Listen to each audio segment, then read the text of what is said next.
এই যে পুরো ক্যাথাস্টিটের মধ্যে বাবা আবিটা তোমার সুদাই নাইটি হয়ে গেছে। হাই মা, এই যে দুইটা এক্সেল আর দুইটা ডবল এক্সেল, সাইডে পকেট আছে।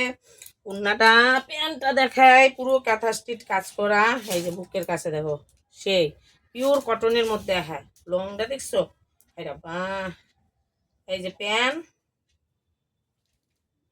এই হলো উন্না। পুর কি খুললাম না, মাছ করা বিপদে যায়। এই হলো উন্না প্যান্ট ম্যাচিং, বুঝছো? কালারটা খালি দেখে দেই কি কি কালার আছে, বুঝলে কি কি কালার আইছে এটা দেখে দেই। কালার হলো এই একটাই হলুদ, দুইটা হলুদ আইছে, দুটা হলুদ হলো এক্সেলের মাল আইছে যেরকম, বুঝলাম। আর তিনটা হলো একটা হলো মেরুন কালারের মধ্যে কালো, আর এটা হ্যাঁ হ্যাঁ একটাই ডবল এক্সেল আছে গো, আর সবই এক্সেলগুলো অবশ্য আমার হয়ে যাবে পারফেক্ট একদম, চিন্তা করেন লাগবো না। দাম হলো 1000 টাকা।